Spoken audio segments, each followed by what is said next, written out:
pitch. Roman drives one high and deep and gone! Roman reigns supreme in Gotham. That is a hit with runners in scoring position, a signature moment for Anthony, and it is 6-3 Red Sox. From MLB.com, this is the Morning Lineup Podcast. I'm your host, Anthony Castrovins. Today is Friday, August 22nd, and on today's show, we'll talk about the upcoming Dodgers-Padres NL West Battle Royale Part 2. We'll also cover the surging AL Central squad closing in on a playoff position, as well as the renewal of the rivalry between the Yankees and Red Sox, and of course, everything else you need to know about baseball today. Time's a-wasting, so let's get to it. 1 week ago, a series began at Dodger Stadium with the Padres riding a 5-game winning streak and leading that loaded LA team by a game in the NL West standings. Fairly fresh off an aggressive trade deadline and feeling major momentum, the Friars had a chance to take a commanding division lead on a club that entered 2025 almost universally forecast to run away with yet another West title. Instead, grounded to second. There's one. There's two. And there's 6 from Clayton Kershaw when the Dodgers need him most. Mookie, it's a high fly ball, left field and deep. This ball is gone! Mookie has his moment and gives the Dodgers the lead. in a single weekend sweep, the Dodgers seemingly awakened from their slumber, pounced on the Padres, and reasserted themselves as the big brother in this Southern California rivalry. So what's happened since? Well, the Padres appear to have recovered nicely from that Dodger Stadium setback. On Thursday, they wrapped up a 4-game set, looking to win their third straight to take the series. And with the game against the Giants tied at 2 entering the 5th inning, the Padres put 2 aboard against Justin Verlander before newly acquired catcher Freddie Fermin caused big havoc with a little bunt. He bunts it towards third base. Oh, it's a beauty.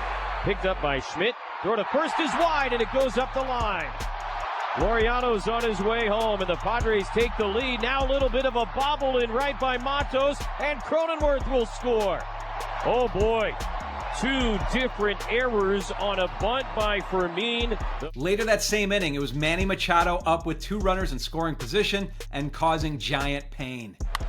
Line to left center, base hit for Machado. Fermin will score. Here comes Fernando. Padres take a 6-2 lead. Xander Bogaerts would add an RBI single to what was a 6-run inning that broke the game open as the Padres went on to win 8-4. Meanwhile, the Dodgers had kind of a rocky week against the Rockies, losing 2 of the first 3 games in the 4-game series at Coors Field, including Wednesday's game in which Shohei Ohtani surrendered 5 runs on 9 hits and was struck in the upper right leg by a comebacker. With Ohtani out of Thursday's lineup as scheduled prior to the thigh bruise, the Dodgers managed to salvage a split at Coors by taking the early lead for starter Clayton Kershaw and never looking back. Mookie Betts led off the game with a walk, and then it was Freddie Freeman up to bat. This pitch is a bullet to right center field toward the wall and over the wall. Freddie Freeman ambushes Dollander, and the Dodgers up 2-0 in a blink. The Dodgers went on to a 9-5 win to maintain a 1-game lead on the Padres in the West.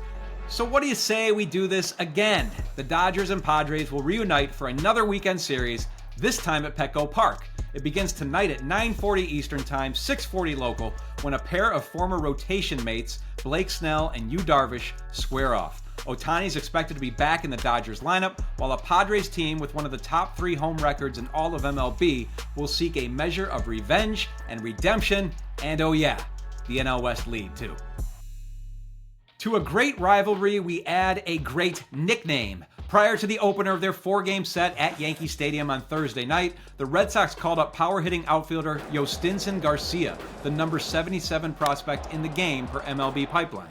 Because of a first name spelled Jhostynxon,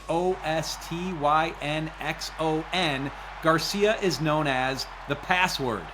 That's a great nickname, and it's even better when paired with that of his brother Johanfren, who is also a Red Sox prospect and known as the Username.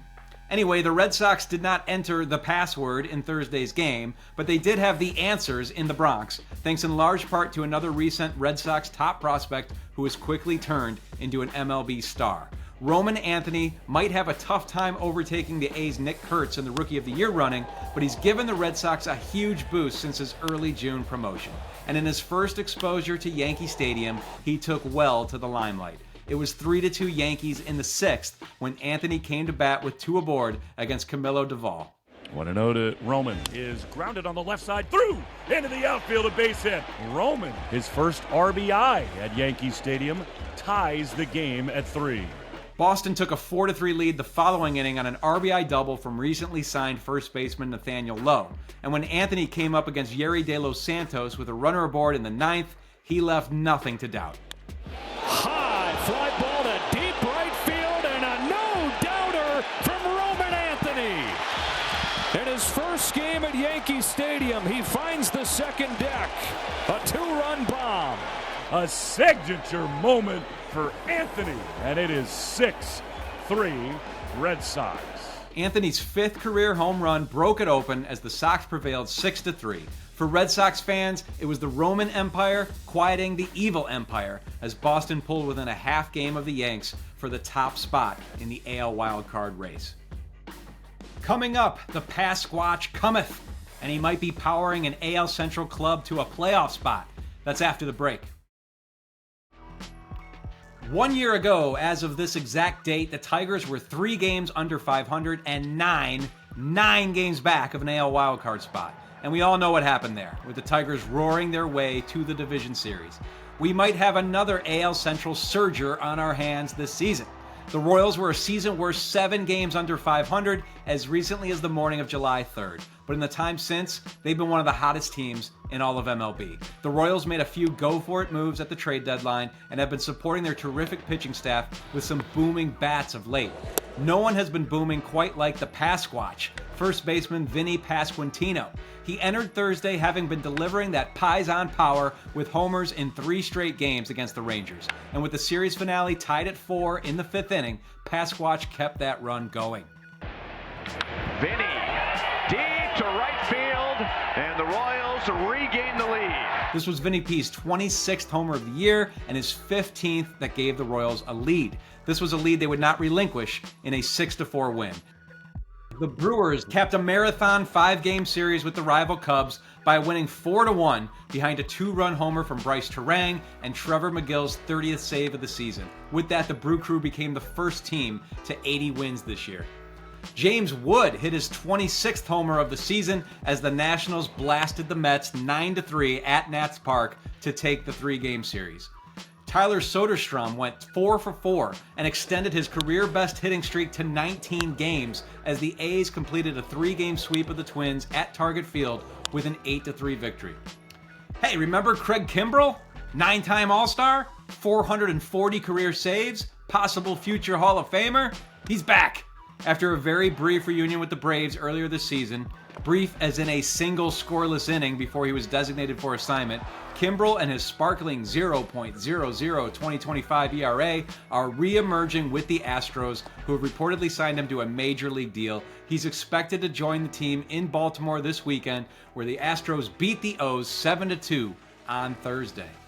The Rays called up shortstop Carson Williams, MLB Pipeline's number 47 overall prospect, while placing Ha-Seong Kim on the injured list with low back tightness. Williams hit 23 homers with 22 steals at AAA Durham this season.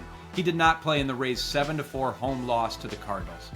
Finally, the Braves announced that third baseman Austin Riley had season-ending surgery on his core. He's expected to be ready to return come spring training next year. That's all for the morning lineup today, but there's a boatload of free baseball on MLB TV this weekend in honor of that platform's 23rd anniversary, so be sure to check out the full schedule at MLB.com. It's also a good one on Apple TV tonight at 7:15 Eastern Time when Mets rookie pitcher Nolan McLean makes his second start against the Braves after carving up the Mariners last weekend. Matt Monaghan will be with you on Monday to recap the weekend, which around here is the last weekend before school starts for these kids, so... Thanks for listening. Please be sure to leave us a rating and review. and share this episode with all the baseball lovers in your life. And have a great Friday.